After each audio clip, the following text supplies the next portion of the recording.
Excited for another episode of the Tricer podcast. I'm really excited today to be talking with Brad Hunt of Gritty. Mm-hmm. Brad, how you doing? Good, man. How are you? Doing great. I'm here. Yeah, I'm excited to get you on and have on the podcast. I feel like we talk regularly, texting and some phone calls and stuff. And I know you guys have been running our stuff for the better part of this year, since the spring, I think. I know Ryan has, and you guys are all running it. And I'm just excited to have you on. I'm definitely a Gritty fanboy. So having, like, when I started Tricer, there was a list of people I wanted to work with, and Gritty was like on the top of that list. That's cool. Only because like you guys run stuff harder than anyone else. And that's who I want to work with, is the guys who are going harder. So yeah, dude, I'm excited to be working with you. I'm excited to have you on the podcast. Yeah, no, great to be here. And we've definitely put the product through the paces over the last 6 or 7 months. And so far, so good. Been happy with it. So we did a gear podcast last week, I think, with it. And I gave everybody my 2 cents. And Brian hasn't run it as much. Ryan has. Lampers, he has quite a bit. So he's getting more intrigued, but he's also always running a big camera too. But it's been good. Like, he's seeing the benefits of having a setup like that, especially for glassing, because we glass so much. We're all together, and it's always a competition of who sees it, who gets it. So we're always on the glass a lot, but it's good. Yeah, I wanted to talk. We'll get into that too, because I know that kind of went with your wolf this year, right? Like, you found him, and then Ryan killed it, and then you ended up getting one. But you guys do play that who sees it gets it game. And I do like that. It's a good way to just honestly do something. Like, there's not like because I always tell people you need to get a pecking order. Like, you need to tell them, like, before the day starts, who's going to shoot, because if you don't, things can get weird. And I think who finds it, and that's no other way around at that time. Yep. We have some beef towards that in a way with Ryan, because it's like, Ryan, you're usually at the top of the mountain. Not so much with me, but like, Ryan hikes a lot faster than Brian. Ryan and I hike very comparable together. But we get to the top of the mountain, and I'm like, I'm usually filming, getting a shot, or Brian's doing the same. And then Ryan's got an extra 20 minutes to glass. And so we're like, we got to change it up a little bit, but where everybody's really good. Like, we have an incredible group with Livesay, Lampers, Brian, myself. We hunt really well together. We hunt the same. And it just, again, it makes a heck of a team, because, man, we create what we feel like is good content, and we do some incredible hunts. And like the wolf hunt, I had a lot of people ask me, like, did Ryan steal your wolf? And I'm like, no, man, honestly, I heard them, but I never actually laid eyes on it. That wolf, the wind was not correct when my dad and I were sitting in that spot, and I was worried about blowing them out, because there was a kill there or something. Like, I knew they had to be there. So I'm like, you know what? If we back out, we'll come back tomorrow and have just as good a chance, but I haven't blown anything out. And Ryan happened to be 3/4 of a mile away glassing on a high spot. And as we were walking back, that wolf walked within 200 yards of where my dad and I were sitting. And so I had no beef whatsoever. As soon as I found out that it was a wolf from Ryan, I'm like, let's go kill it. And I had no problem. Like, I get more excited, if not, I'm just excited or more excited watching somebody else take an animal like that. And a wolf to me is a special animal, because they're incredible. They're very keen. They are aware of what's going on. They're a different animal, not like an elk or a deer. And we have so much respect for them, but we also want to help manage predators and stuff. And in this certain spot we were in, we had seen, in a couple of years, we'd seen probably 10 or 15 kills throughout that whole area, spending about 2 years in there. And so, like, when the wolves are there, they hammer the elk and deer, especially the elk on those hot, heavy winter years. They just devastate the elk herds. And, we try and do our part to help mitigate that and to help the elk herds out. And then we got lucky and got 2 wolves on that hunt. So we're excited to go back and do it again. Yeah, for sure. So a couple of points on that. So you talked about being excited for somebody else to get something. And I think that's really important. I think you get to a certain point in your hunting career where you start to understand that the pulling the trigger really is the easy part. Yeah. And finding them and getting into place. And so as a team, you guys are going in and you're getting an animal, which I think you start to realize that you're working together. And then you also talked about working really well with Livesay and Ryan and Brian. Expand on that. Why is it important to have hunting partners like that you like or can hunt with, or what does that mean for a hunt? Like, versus having somebody who we've all been with that guy who just sucks and just like holds you back. One thing with us, like, we do some hella hard hunts. Like what on the films is what we're doing. Like we'll go 10, 12 days. We will, like my pack with the camera gear, I start out a minimum of 78 pounds with my backpack. And that's without water. And that's again for a 10 to 12 day hunt. We're heavy. Not one of us complains. We're all competitive, but we all pull our weight. We do our part. And the excitement of one guy getting the deer over this other guy is we're not selfish about it, especially Brian and I, because we're there to capture that on film. And so if we're selfish about that, we may not get that animal on film to bring that to the viewer. We enjoy the hunt, but we also enjoy bringing that to life and to make people really feel like they're there. And so there are certain times that myself or Brian will spot an animal, but we know that if Ryan is not on the gun, then we're not going to get that on film because Ryan's not filming much. He'll jump behind the long lens and film that, but he's not capturing the moment, the emotion, those things where, again, that comes down to not being selfish and being a team. And when we do that, we get to bring that light to all the viewers and, again, make everybody feel like they're there. And when I watched Ryan shoot that wolf, I watched him shoot some bears and some deer. There's never, even if it was like a buck I spotted or something, there's never any remorse because one, we got it on film to capture that moment. And two, I'm just excited to watch the next guy shoot something. I've been with Adam Weatherby multiple times and he shot a bear. He shot a black-tailed deer. And I spotted the bear. I don't care. Like we captured that moment and watched Adam, his excitement. And I get just as excited and adrenaline. Another example is I filmed a sheep hunt a couple weeks ago for the bow shop that we use. Jeremiah, he drew a once-in-a-lifetime sheep tag archery. And dude, I didn't even have the tag in my pocket, but I was so excited to be there. And when he shot that ram with a bow, there's only 3 animals that have ever given me that shot of adrenaline, like the shakes. And it's been my wolf that I killed this year. And then my coos deer with a bow that I killed in 2020. There was a pretty decent coos. And then Jeremiah's sheep. Other than that, like all the elk, the deer and stuff like that I've killed, I've never got that intense moment of adrenaline shock rushing through your body where you get shaky, quaky knees. I haven't had that. But on those 3 animals I did. And man, that's to me, that's what it's all about. And just enjoying that experience. And again, that's what makes us such a good team is we're rooting for the next guy just as much as ourselves. And we put in the hard work. And again, it's never anybody is complaining about, oh crap, we got to go 12 miles in here. It doesn't even faze us. Oh crap, we're in negative 10-degree weather. Cool. We got a stove and a teepee. We'll kick it. Like not a big deal to us. It's just second nature. We do it so much now. But so you guys, you weed them out quick, I take it. So if you can't cut it, you're out.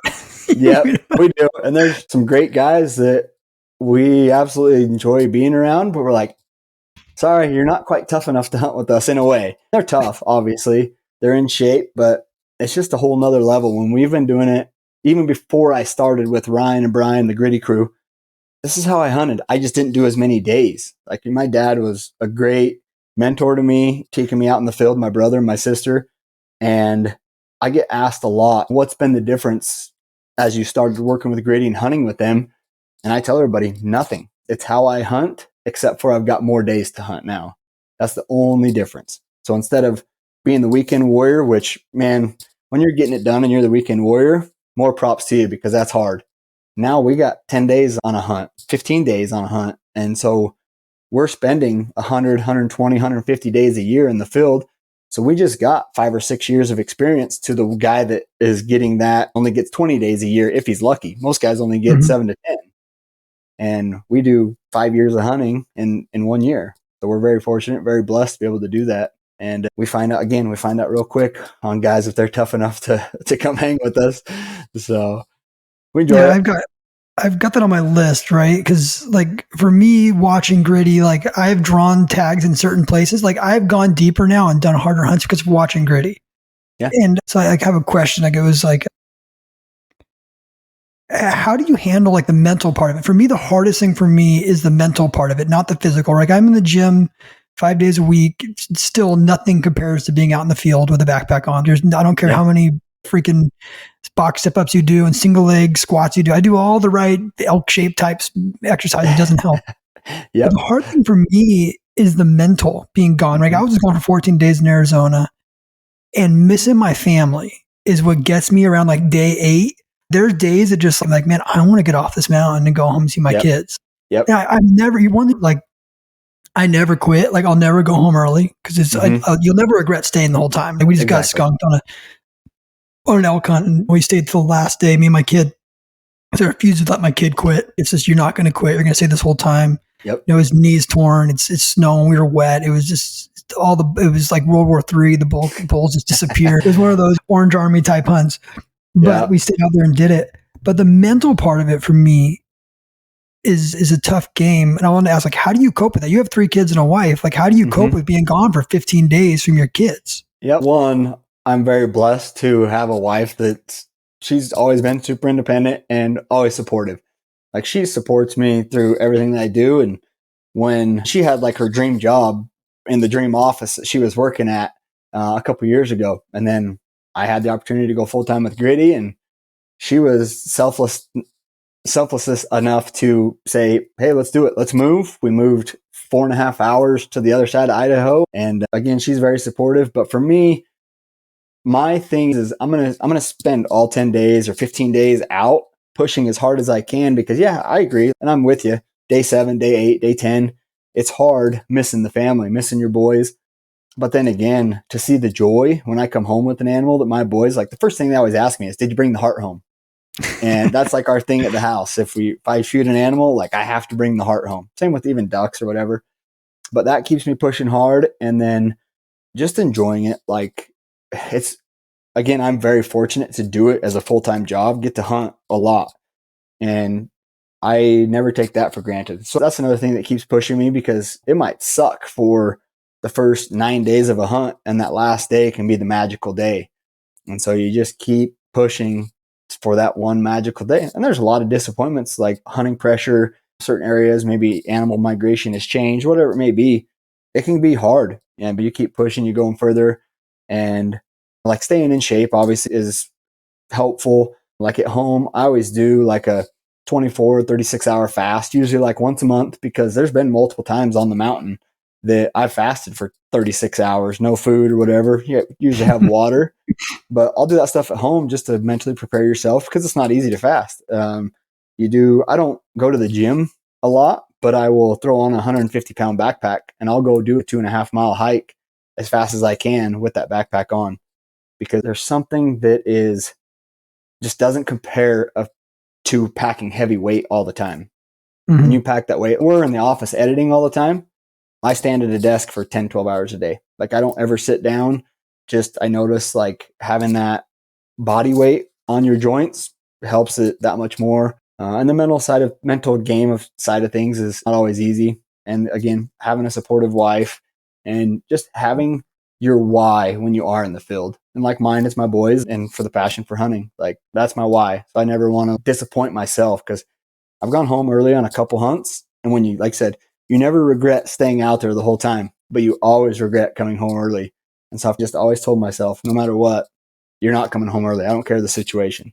Just stick it out. You'll be fine. And Brian and I have this saying, and a hard thing goes down a hunt. You're starting to pack, you kill an elk, you have to pack out 140, 150 pounds of meat down the mountain, or we start out with 80 pounds of gear, and we always just say it's work. Just get over it. It's work.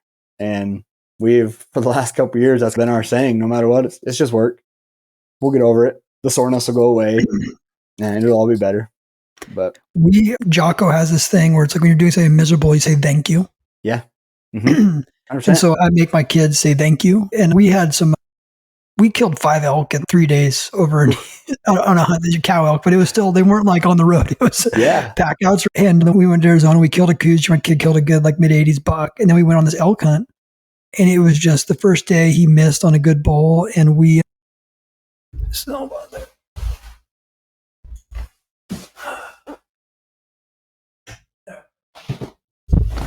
Just looking at my batteries, make sure my batteries keep recording here. Hopefully it does. If not, I'll put a new one in, but it should be charging. So anyways, we did that. He missed on the opening day, and we were hiking. Where we were hunting was every day it was 8 to 10 miles, but it was through Manzanita, and it was dropping like 100 floors. And one day it took us 3 hours to get back to the truck, but it's all uphill. Yeah. It just sucks. And I heard him a couple of times. He's in my back. He's a 15-year-old kid. I hear him say thank you, just hiking, and I was like, there you go, bud. Yeah. I tell you, that kid has more grit than most grown men. And it was just like, it was cool to see that and cool to stick it out with them. And I told him when we were all said and done, I was like, man, I'm glad you didn't kill a bull opening day. Yeah. Like it was just, we got to spend 7 days and we got to see what you were made of. Like you got to go to the limit where your body hurts for 2 weeks after. And I don't know if you're the same as me, but I will get out of the tent and I will push as hard as I can.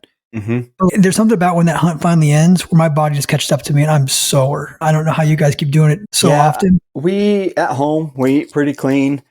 On the mountain, I eat super, super clean. And so I just try and keep it the same at home and on the mountain. And then just doing the necessary stuff throughout the hunt. Like sometimes I'll pack a little, like it's almost like a lacrosse ball, but it's a little bit smaller, like half the size of a lacrosse ball. I'll pack that just to roll out throughout the hunt, roll out the shoulders, roll out the legs, staying hydrated. Like Ryan, I swear that guy doesn't sweat at all. But Brian and I, we sweat like crazy. So packing the necessary stuff, like I need a lot of salt on a hunt, especially a grueling, hot, hard hunt where I'm sweating a lot. I need a ton of salt. And then just taking stuff on the mountain, like we do it so much, we figured out what I like to eat, because the stuff I like to eat at home, I might not want to eat on the mountain. Like I'm at home, I want to eat a steak every day.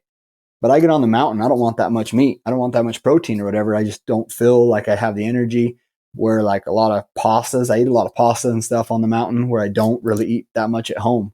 Spaghettis and things, I enjoy that at home, on the mountain. Those are the little things that keep you going. You figure out your snacks that you like to eat. And once you dial that in, man, it makes it so easy. And having a teepee with the stove, take my deer hunt this year, for example. I was out there for 9 days solo. I hunted like 12 days total. My dad was on the hunt for a couple days, but those 9 days solo in that big massive storm that came through, like in Colorado, Idaho, within 24 hours, I had 16 inches of snow on me. But dude, I was so comfortable just chilling in my teepee, put the stove around. Like I had no issues, didn't have any worry. It's like, oh, the snow, cool. I'll hang out where it's warm in here. And then when I have visibility, I'll go out in glass. I can stay up on the peak of a mountain and I'm already where I'm at. I stay mobile. Everything's in my pack. I don't go to a base camp all the time. So I'm conserving energy there. And just, again, we do it so much that you get comfortable doing it. Like it's nothing for us to spend 10, 12, 15 days. I have unlimited power. I have a stereo pen that's rechargeable. There's nothing in my backpack that takes a battery anymore other than my camera gear. But flashlights to stereo pen to my phone, it's all run off of the charger and the solar panel. Like I'm not worried about batteries, and I can have unlimited power the whole time I'm out there. And I think that's another thing that kind of keeps me going, is having an inReach where I can reach back to my family when I don't have service. I can text my wife, I can text the kids, and they'll, hey, keep going or keep pushing hard, things like that. Things are good at home, you're fine, stay out there. And so that makes it a lot easier, I think, for if you don't have that set up. Just being able to talk to the family through a text message helps a lot. So you guys have a lot of confidence, right? You guys have been doing this for a long time between all of you guys. Mm-hmm. You talked about being out there and the storm coming in. Do you have a lot of trust in your abilities? For sure. Like you hear that story, there's on Epic Outdoors, this guy this year, he's been hunting forever and he ended up getting stuck. You saw the one where he got stuck out in the snowstorm. Yeah. Justin's a great friend of mine. Like I know Justin pretty well. Yeah. Yep. He spends a lot of time out there. Like he's an experienced guy, but then again, there were some mistakes that he made. And so take the fire starter, for example. I have a regular Bic lighter, which I will use 90% of the time for a hunt. I also have a rechargeable electric lighter, like one of the, I don't even know what they call them, but they're just an electric lighter. And then I have waterproof matches too. So, because when it gets really cold, I found those Bic lighters don't work all the time. I have really good fire starter. Like I never go without fire starter and multiple types of stuff to start the fire. I never go up without my saw. I can always cut wood. I can split it in half if I need to, sawing it down. I have the TP with the stove, like my rain gear. I have boot dryers that are super lightweight, so I'm not worried about my boots getting wet. We have some other hacks too. Like I wear my crispy Laponias, which are a uninsulated, very lightweight boot. I wear them all the way, pretty much almost all year, even into minus temps, because I take foot warmers, hand warmers. I'll put those on top of my foot, not on the bottom, because then I can hike with it and my feet are warm from the hand warmers, the toe warmers, and I still got a lightweight functional boot. And then I have the stove and the boot dryers. So every morning I'm waking up, my boots are dry and they're warm inside. So I'm not putting on a cold boot. have good rain gear. And like I said, if I get wet, I have the teepee in the stove and have used it a lot of days, a lot of experience with it.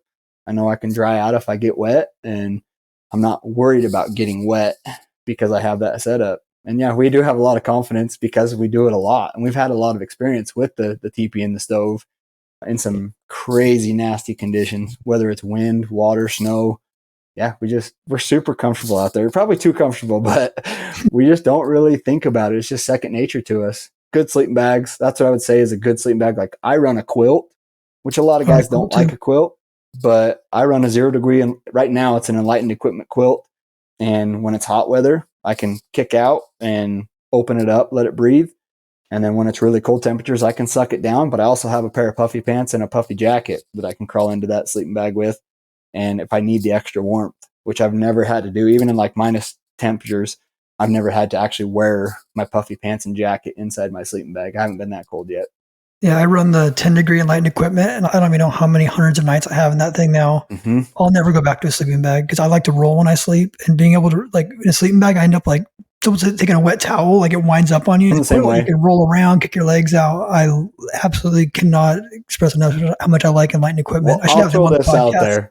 Yeah, I'll throw this out there. Peaks has some stuff coming down the line that is changing me from the quilt. Okay. So can't talk about it a lot, but it's almost here. We're excited to be using it, and there hasn't been many sleeping bags like it so far. So talk about that. So you guys have switched over to, you guys are big Peaks guys. No offense or buts about it. You're running that TP. I've been running a Seek forever, but this TP is like intriguing. It's got all these, it's almost like built specifically for hunters. Tell me about it. Is it everything you guys say it is? Yeah, absolutely. And I will, just because we still run like a Seek Outside 6-man, 8-man, like the Red Cliff. We still run those type because there's not that big a TP with Peaks. And I sometimes will still run like a solo Seek Outside shelter because again, there's only kind of one size. That Cimarron size is what the Peaks TP is. But if you take the two side by side, use them in the same stuff, like the Peaks just crushes it because one, with the trekking poles, you have that ability to basically tighten up your sidewall. Yeah. You can stretch it out. It makes it just that much bigger.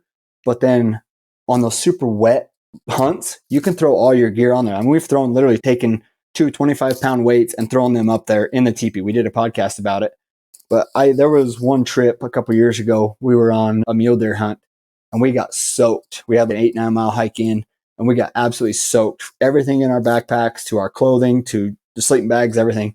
And we threw it all up inside of the teepee, Brian's stuff and my stuff. And we threw it all up in there. And within a couple hours, it was all totally dry. And that's where the stove and the teepee comes in. But just the features that have been designed into that teepee, dude, it's incredible because you have the trekking pole rafters is what we call them, where you stick your trekkers in the top. It stiffens up that teepee so much. And like this year, I was prototyping a Dyneema Peaks teepee, and dude, I had the highest wind I've ever been in, any windstorm with that snowstorm. And that teepee, like the center pole was moving like 10, 12, 14 inches. And I thought it was going to snap. And the way those trekkers were up in the top end of that, it held that wind. And like I said, the Seek Outside has too. And just knowing how to use a teepee in those high wind situations makes a big difference. And Seek's a great teepee. And a lot of guys at first were like, the Seek Outside is American made. Yeah, it is American made. If Peaks wanted to, they could have, but they didn't. And there's multiple reasons behind that. But also it's, where are the dollars from Seek Outside going towards conservation and stuff? Not very far. They're not supporting the American ways, where even though Peaks is not built in America, they're supporting the American people. They are putting their dollars where their mouth is. They're really focused on conservation and to building a better brand and supporting what we support as hunters, where some of the other companies, they're not. They may be American made, but they don't support what we do. So just, again, it's not economical anymore to be an American made company. It's very hard. It is very hard. If you want to be able to make any money, you can't do it. Carbon fiber trekking poles, carbon fiber that's in a round, like a pole or something, you can't even make it here in America right now. It's not that doable. Like maybe they may have some of the machines currently, but a few years ago, you couldn't even make rolled carbon fiber here in America. So I know a guy who does a lot of rolled carbon fiber stuff. I know all about what you're talking about right now. It's not easy. You can't do it. Ridiculous, and they've made it to where with the regulations and everything like that, it's hard to be an American-made company. It's I know all about it. Your margins, everything, they've made it so impossible. It's not what it was 10 years ago, 15 years ago, 20 years ago. It's way different now. So we just focus on where Peaks puts their dollars versus where other companies put their dollars. And Peaks has the hunter and the American people, like, they have their back. They want to support them, where I said some of the others, they don't. But yeah, I can tell you, I was texting Bryce from Peaks. I want to get one of these TPs. And he's like, dude, I can't keep them in stock right now. So I still want to get one from him. I got to work with them and get one this spring. Yep. I want to try it and do it because I was running the silver tip. I've never run a stove because we're in Southern California. We don't deal with a lot of, we don't have cold weather, right? So I always run like a silver tip, which is like a small, it's a 2-man TP, but it's a 1-man stove shelter. Yep. I never ran a stove in it. I'd like to try it out. And then I've switched over to Hillenberg in the last couple of years. And I just love my Hillenbergs. I want to have them on the podcast too, talk to her about that. But I'm not opposed to going back to it. Like the TPs, there's a bunch of real benefits to it. One is like you get a ton of space. Yeah. You could cook inside your TP, which is awesome. So it almost becomes like a home. So when you have those high winds come up, like if you're in like I have some smaller like Kuyu shelters and then some smaller like 3-season shelters, all you're doing is sleeping in there. Like getting dressed is a freaking nightmare. If you're with another dude, like you better really like that dude, even in a 3-man tent. I can tell you, Hillenberg's tents are actually made to size. If it's a 2-person, it's a 2-person tent. Yep. But if you get a 2-person, like big Agnes tent, it's a 1-person tent. It's a 1-person tent. It's not a 2-person tent. A Nemo tent, you get a 2-person Nemo, you might as well make it a 1-person tent because it's just unless you're with your wife, you're going to be cuddling pretty heavily and you're going to be sweating. So the teepees just have a lot of benefits to them. I guess in Southern California, we have more, I feel like we have more creepy crawlers than you guys do. For some reason, you're going to deal creepy crawlers. Yeah. And like if you go to New Mexico, you go to some of that stuff, you get some scorpions, you get some, I hate snakes. I don't care. I absolutely hate snakes, but you can throw in, there are ways around it. You can throw in like Peaks is not a full like nest system, but they do have a full nest coming out that just like a seek outside, but we haven't had any issues like that. Using it even in Alaska with all the mosquitoes, like you turn the stove on for a minute and they all die. And we ran like inside the teepee because we have airflow when it's not super cold. We'll run like a thermocell, just like what do they call those? I know what you're talking about. A little like plastic thing. You turn it on, it has a heater, it has a little butane on it. Exactly. And so like they have a backpacker one that connects to your fuel canister. Yep. And has the cards you put in it. We ran that a lot and keeps a lot of the bugs away. And people ask us if it's unsafe. It might be, but we have enough airflow through that teepee that we're getting fresh air. So we haven't been too worried about it. And just having that teepee, having even in high windstorms, knowing how to rock it out, even throwing some dead logs or rocks around the bottom of the teepee where the wind's not coming underneath of it. Just little hacks that with experience with the teepee we've figured out. We can stay in there in 10,000 feet elevation with 60 mile an hour winds, or even in Alaska where there's not a lot of firewood. If we have to go take a part of a day and hike a half a mile to go get a bunch of firewood, we'll do that. But then we can spend 5 days at the top with the teepee and the firewood and be warm and dry, and we're camping right on the elk, the deer, whatever it may be, wherever we're at. And like the lower 48 states, most places you don't have to worry about not being able to find any firewood. Like even in the desert, when I was on this sheep hunt, we found a lot of dry wood where doesn't look like there's any wood at all. Brush and things like that. You cut it up and you burn it, and works well. And like I said, if we have to travel a little bit, we will to go get firewood. But most cases, we have firewood right there where we're at. And it's a convenience. Like having fire keeps you in the field a lot longer. Because I'll tell you, like a 10-day hunt in a Hilleberg is miserable when you don't have that heat source. You can carry propane heaters and stuff too, or drop them off. Say you're in Alaska and you drop off propane heaters. It doesn't do you any good though when you get soaking wet, because propane's a wet heat. So you can't dry stuff out really, versus a wood stove. Like you can dry clothes out, your boots out. And again, having like dry boots is probably number one, especially if you're somebody that has feet problem, blisters and things like that. If you're already putting your foot into a wet boot, you're hosed for the whole day. You're going to get blisters, and same with if you get cold feet really easy. It sucks to put your foot in a dense leather boot that's already cold from the minute you put your foot in. Having a warm boot makes it that much better for the day already. You're starting out on a positive note. Yeah, I need to get some of those boot dryers too. On this hunt we were just on, we made a mistake one morning. It rained. It snowed, and I was like, we just wear rain jackets. We don't need to wear gaiters and no rain pants. And it just melted real quick, and it wicked right into our boots. I mean, we have an inch of water in our boots, right? Yeah. And I was like, man, I wish I had those freaking boot dryers. So we ended up driving to town. I ended up hiking out and driving to town and it was only going to rain that day, so we knew we weren't going to go out again. I went to a laundromat and put those boots into a laundromat, and it sat against, because they kept opening the door, so we leaned against it and ran those things for an hour and a half to get them dry. Oh, man. People were looking at us, and it's just like, right, a little platform in there to throw the boots on. And I was looking around, I hope the owner's not here. I'm about to hammer this watch, but I had to do it. I was like, I got to get my feet dry. You can't have those boot dryers. We use a little Graxaw boot dryer, so they're like a computer fan, basically, and they sit in the top of your boots. They take hardly any power, so we just plug them into a dark energy battery pack. And when you have that heat, like the top of that teepee, when the stove's going, even when it's 10 degrees, 15 degrees, 20 degrees, 0 degrees outside, that teepee is so warm inside there. And then obviously as the heat rises, you get it up high. The top of that teepee is like a dryer. That's almost 100 degrees up in there.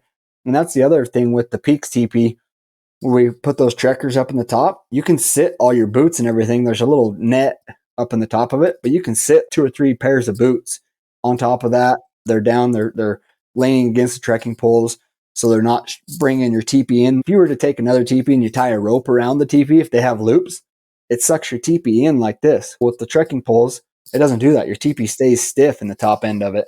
You pile your boots up there, they're dry, coats, gloves, whatever, and you dry it out, and you're putting on warm, dry clothes as you start the day, dry boots, and there's some high benefits to having a setup like that, especially in cold weather.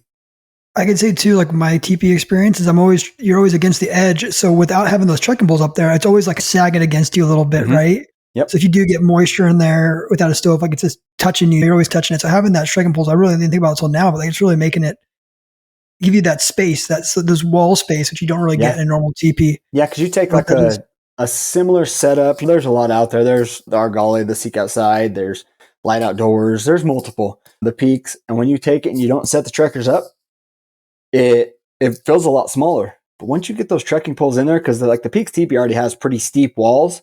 With those steep walls, it gives you a lot more room in the bottom, the footprint. But then when those trekking poles are up there, you tighten it up, especially sill nylon, because when sill gets wet and stuff, it'll stretch. And so like you can just take your trekking poles, stretch them out a little bit, and it'll tighten that teepee up. And dude, it's solid. And then again, with the walls being really steep, gives you a lot more room, a lot more footprint inside that teepee. And it feels like a castle when you're in there. 2 guys, all your gear, the stove. It's so comfortable. You just kick back, throw the spotting scope up there with the all-in if you're reined in, and watch TV. Like we all do it. We download a bunch of movies. And so if we're fogged in, can't see, can't glass, or like you have long nights, like in late mule deer season, October, November, you get those long nights inside the teepee. You just throw it up there, watch some movies, hang out with the stove going, and there's nothing like having a caveman TV, the fire there, just watching it and hanging out, and you're warm. It's super comfortable.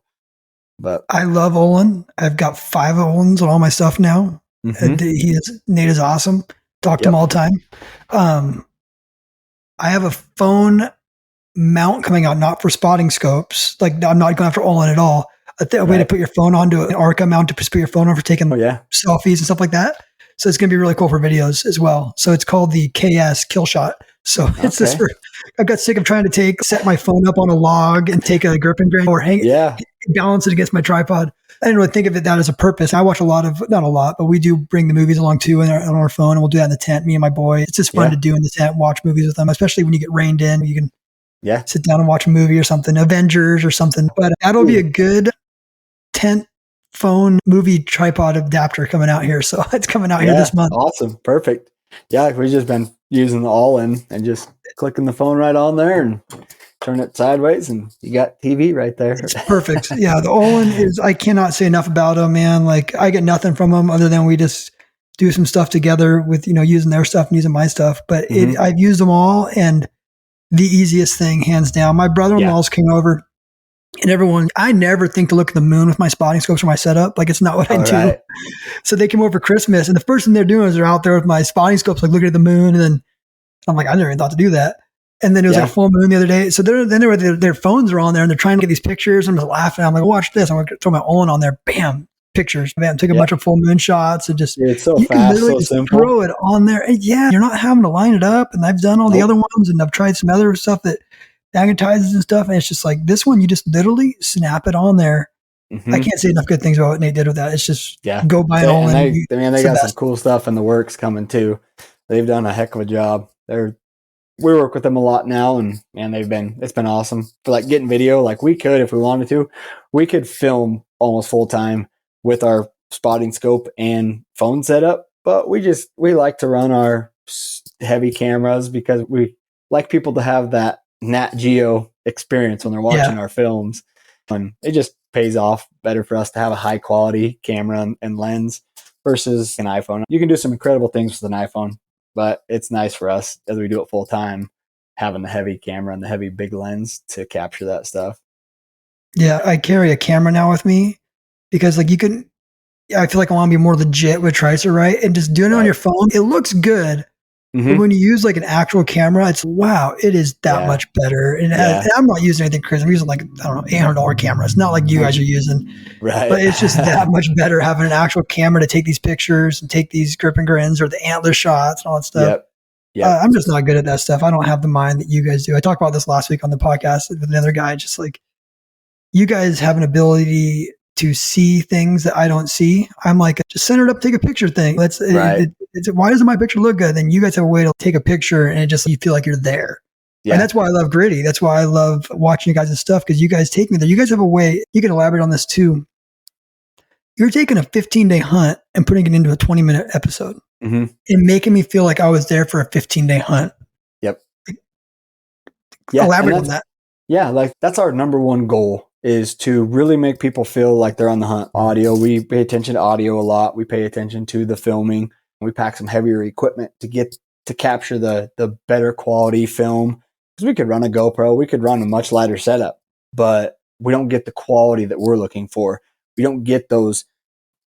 Like people love to see animals doing animal things and up tight and close. So when we pack the heavy lens, the big lens, and we're capturing those animals doing their thing in their natural state, again, it's like a Nat Geo experience. And we're not just filming a hunt. We're creating a documentary. We're documenting that 15-day hunt. And going forward, the last couple of years, we've been so busy doing stuff that we've only done we'll do a 3 or 4 part series, 20, 30 minutes of video.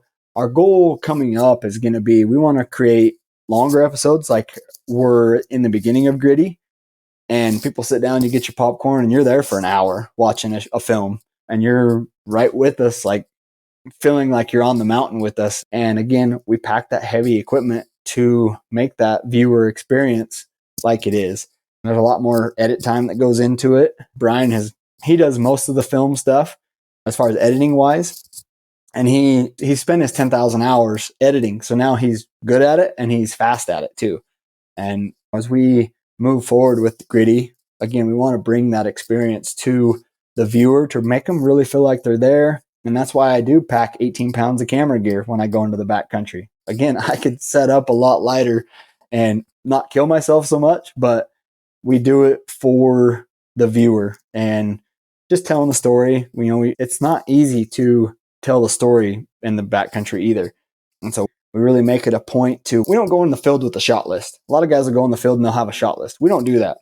We just run the camera a lot and we try and catch the raw emotion that people have. Like when they shoot an animal, when they're stalking an animal, we try and really catch just in the moment the raw stuff that you can't fake. Like you can't fake that raw emotion when somebody shoots an animal.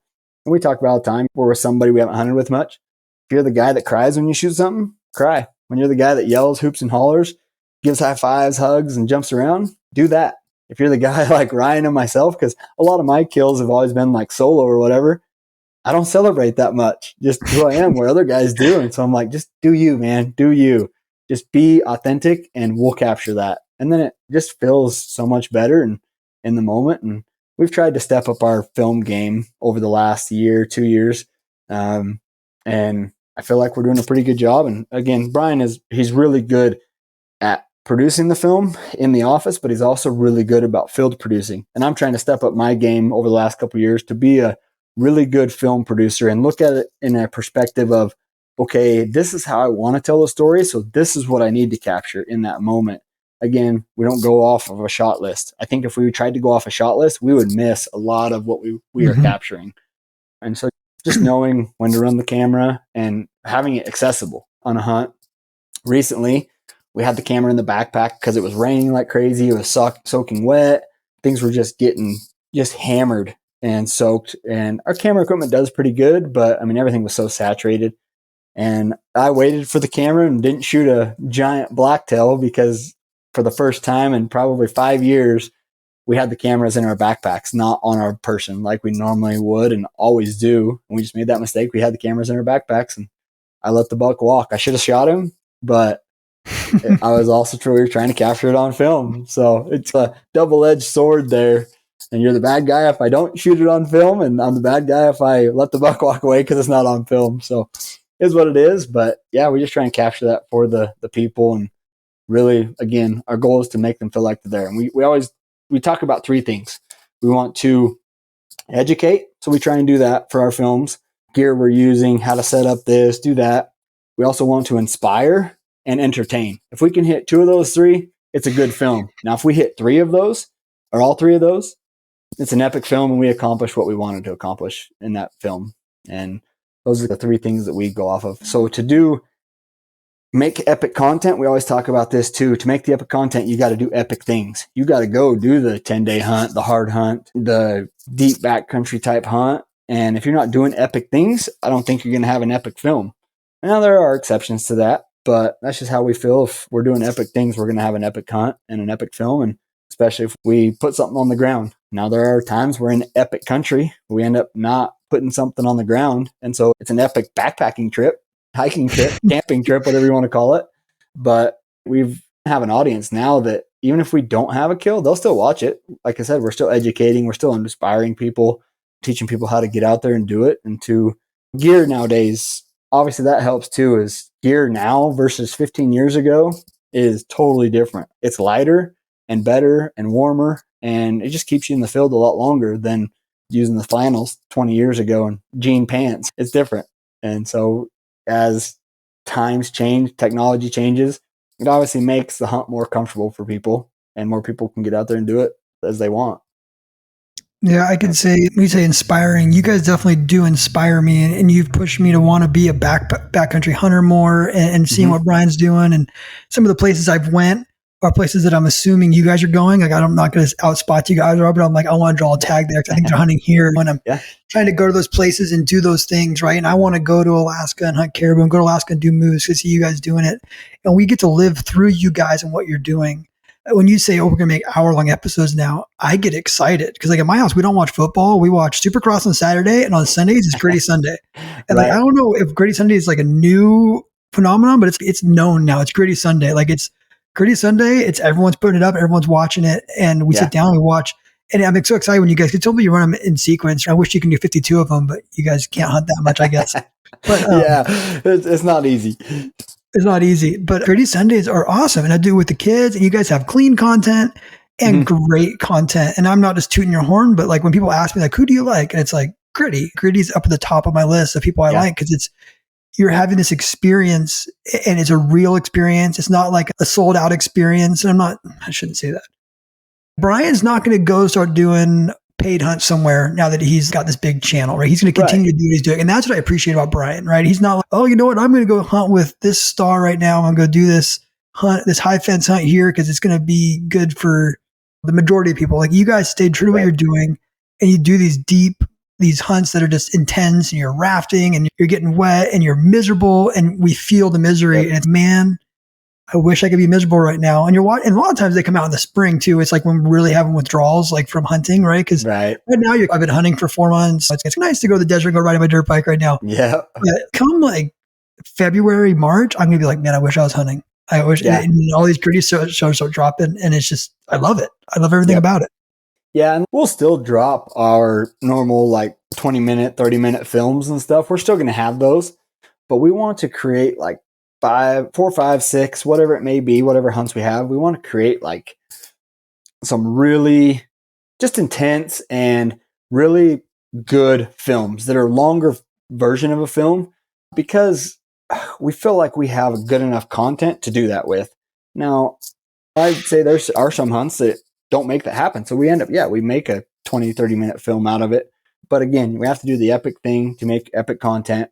And the hunt has to be good enough to keep you there for an hour-long hunt. And there's a lot of these films, a 20-minute film, we cut out a lot of stuff because we don't have the time to bring it forward to the audience. And so we end up cutting out a ton of the hunt that is incredible. It's awesome, but it's not quite, just doesn't quite fit in because we've been so busy that our time, we haven't been able to create a full hour-long film. And we want to get back to that. We're getting to a point where we're able to do that. And again, there might be a couple hunts that we might go buy a tag. Not always, but we go buy a tag, but it's still a hard hunt. There's no guarantee on that hunt. Anybody else can still buy that same exact tag. It's not like it's a high fence hunt, but it might be a little better hunt because we paid a little more for a tag. And we haven't done that a lot, but we feel like we do this enough that there has to be a couple hunts that are just fun hunts. Yeah. We don't have that many fun hunts. Like, we are working our butt off. I don't know how many thousands of miles we hiked this year. Like, I went through 3 pair of Laponia, crispy Laponias this year. The boot's still good. I just have no tread left. They're like skis on the bottom. And just getting out and hiking as much as we do. And we're very blessed. We're fortunate and blessed to get to do that stuff. And so just capturing it, creating the content, making it feel like the audience is there is, again, our purpose for doing what we do. And Brian's done an incredible job over the last 5 or 6, 7 years since he's been doing this. 7 years, I think, 8 years. He's done an incredible job of really honing his skills when it comes to filming and editing. And I've been fortunate to be on the other end of it and learning from him and just being able to capture that. And it's also given us more time at home, because if I can't go on a hunt, he'll go and film it. And if he can't go, I'll go and film it. And we just create more content that way, but we also still have a family life, which is a must and a need for sure. Yeah, I should be real clear. I am by no means knocking high fence hunting or Correct. knocking private land tags. Yep. I will gladly, I'm going to Sonora next month. It's not a high fence per se, but I'm going to see some giant deers that I did not see on my 7 days over in Arizona this year. Exactly. Right?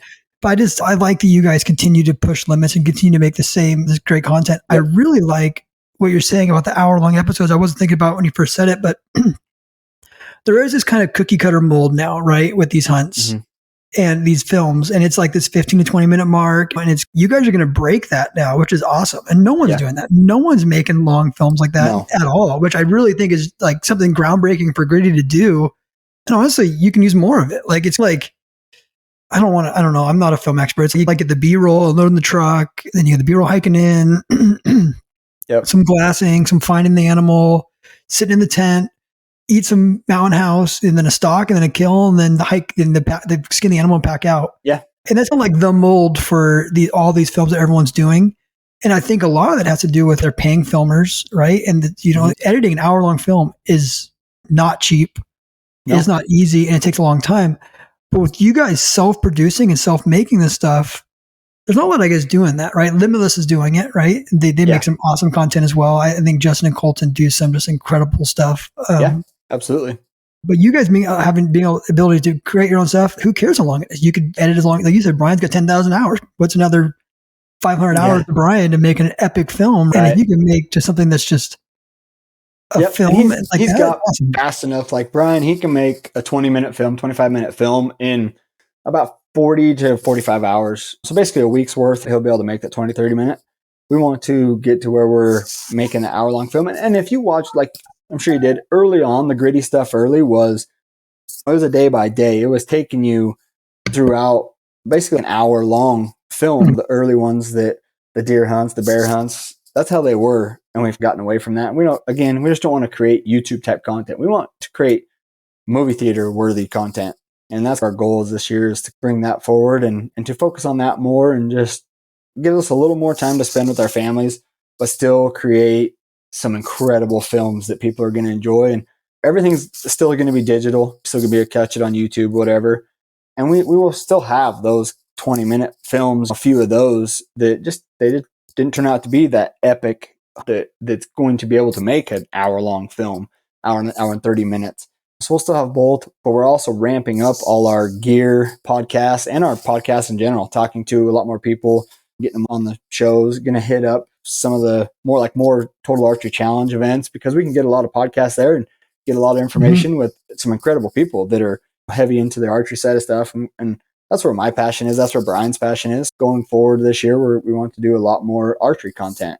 And it's just, we like shooting our bows, and I think there's a lot of people out there that enjoy that type of content too. And like our Total Archery Challenge film, I guess you call it a film because it's our competition. It's like 130, 140,000 views because people want to see how bad you suck or how good you're doing with your bow. And we're putting ourselves out there. We're showing the world. We're not covering it up. This is who we are. And we feel like we shoot pretty good. We shot with some big names and shot right side with them, if not outshot them. Brian's a great shot with the bow. And it just depends on how I handle the pressure, whether I'm good or not. But I'm just in that type of stuff. I'm getting better at not flying by the seat of my pants. I'm like, okay, I got to focus and be a good shot, and just learning over time to handle camera pressure and stuff. Like before, the camera, I would think about it a little bit. Now the camera doesn't bother me. It's second nature now. I don't even realize it's there. But just showing to the world, good or bad, our shooting, and people love that. And so like you watch some of the other TAC events out there that people have filmed, and it's like a highlight reel. Same with some of the films. It's a kill shot highlight reel. You don't have the intimate moments on these films that we're trying to capture and bring to the world. And it's not easy to do.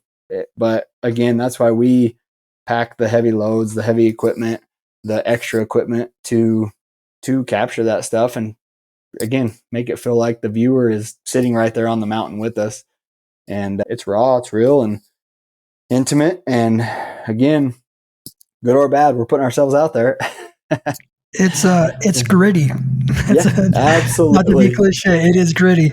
Yep. So we're pushing the hour. I always like to tell hunting stories on this podcast, right? I want to hear. So give us your best hunting story, man. Give us your favorite. Doesn't have to be like your biggest animal. It could be a grandpa. It could be anything. What's the one that just like, it just sits with you and you love that story and everything about it? You can, as long as you want, just go tell me a story. I've had a lot of experiences, a lot of incredible stuff, but one that really, and it's not that big of an animal, but it's my coos deer from 2020. So I'd hunted Arizona multiple times since 2009, but I always focused on mule deer with the bow down there. And in 2020, I got invited to go with Randy Newberg, the hunting public, Brian, Ryan, those guys were down there. And I got invited by Brian and Ryan. And so I was like, you know what? All these guys talk about the Great Ghost, and again, I never focused on coos, and I'm like, they say they're hard. My favorite deer, by the way. My favorite, hands down. Keep going. Same here. And so I was like, you know what? This hunt, I'm solely focused on coos deer. I don't even care if there's a 200-inch mule deer out on the flats. I'm focused on coos deer. So we did a whole rock, paper, scissors to see who was going to get the stock that day. And I'd sat back like the previous 2 days, kind of glassing for some guys or whatever, Brian's cousin, Ben, and his best friend, Anthony. And I beat Ben in a rock, paper, scissors to go on the stock. And Brian's like, hey, he's going to be all day. Because normally like a lot of guys will stock a couple hours, they'll rush in, they blow the stock up, and then they're done. And Anthony and those guys are like, what do you mean it's going to be all day? He's like, Brad will be all day stalking.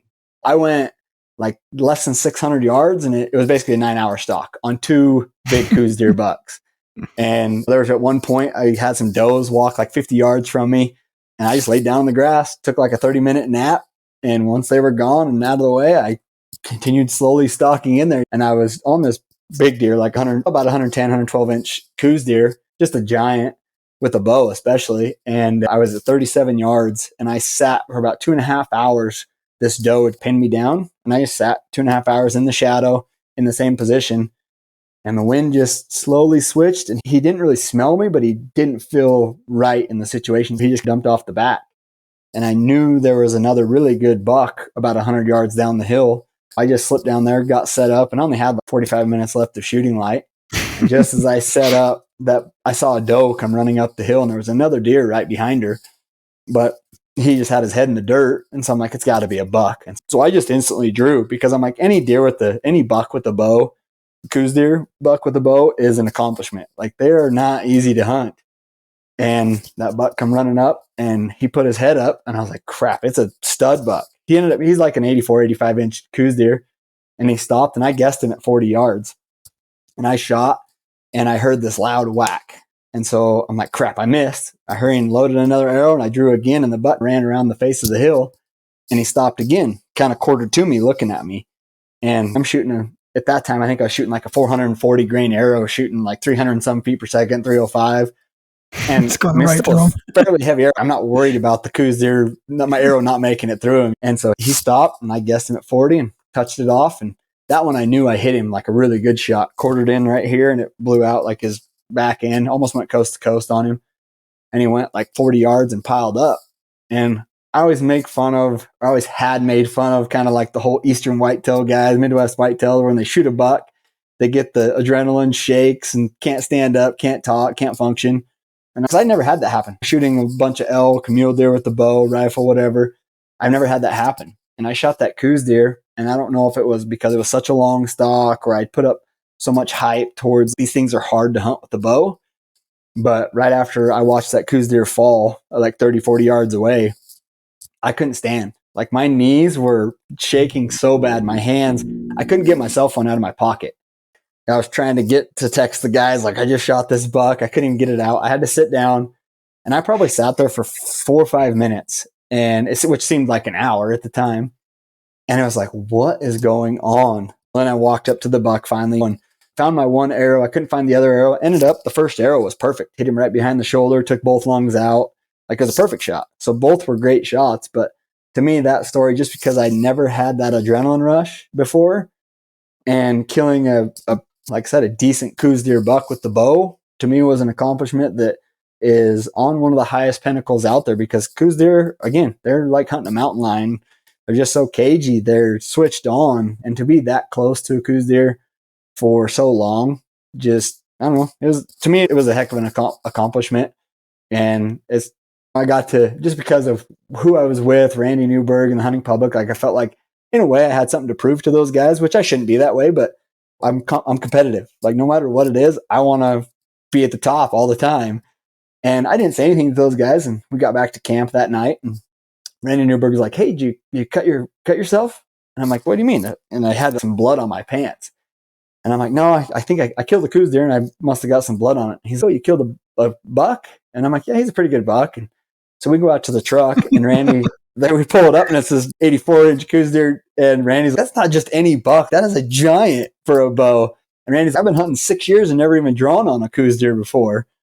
And then, of course, Lampers comes rolling in 10 minutes later with the 180-inch mule deer he just shot with his bow. So all the Coos deer hype had gone out the window, and Ryan was my thunder stealer. But it was cool just to be there with those guys. And I'm just a no-name country kid that was fortunate enough to go be around those guys and hunt with those guys, and idols that I've looked up to. Randy's always been an idol of mine.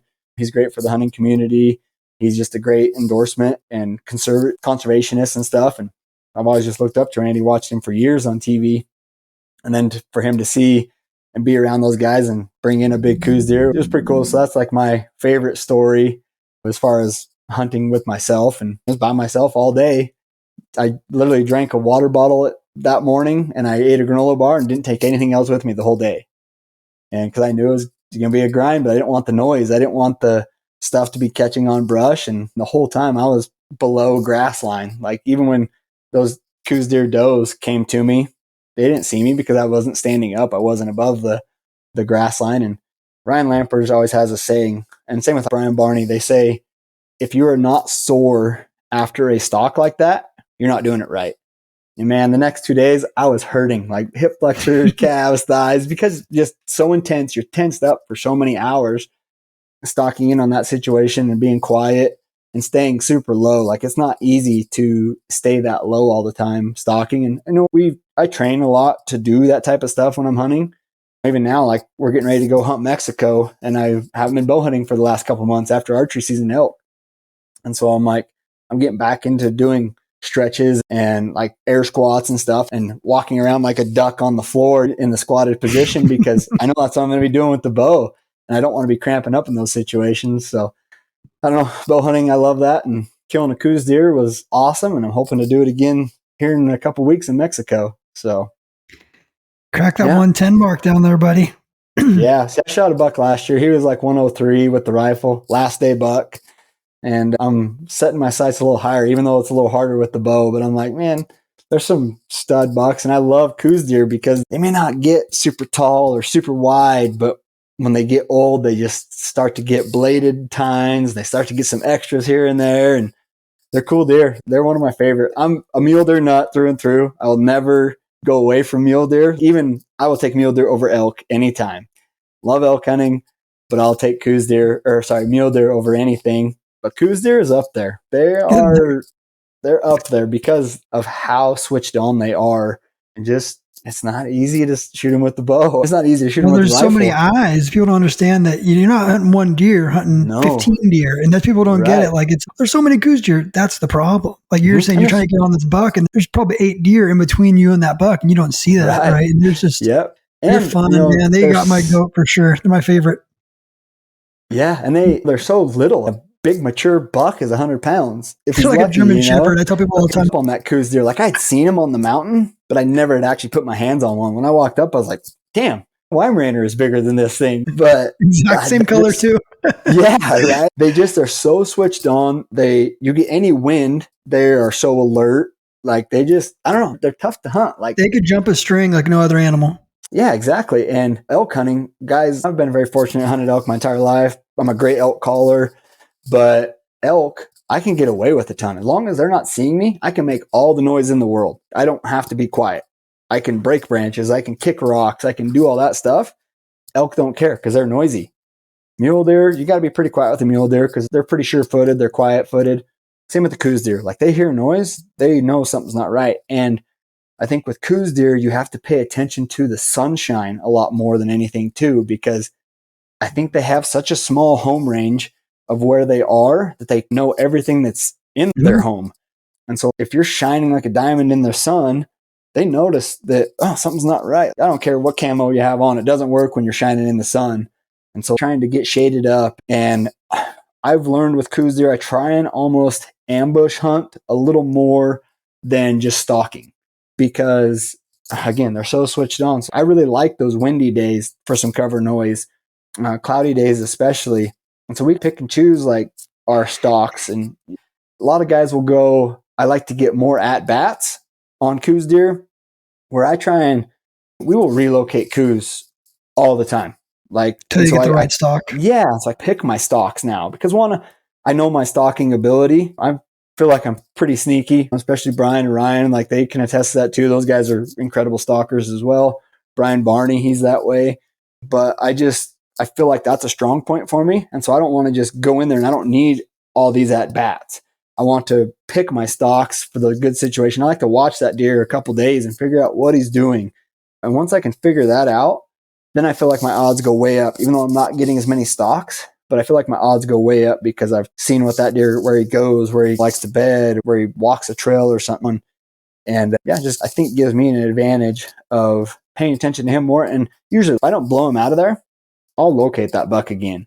I'll spend it might not be the next day, but within a couple of days, I will find that deer again. And I will spend the 12 hours behind the glass all day trying to find him, moving little 20 yards at a time, glassing little pockets or whatever that he may have dumped into.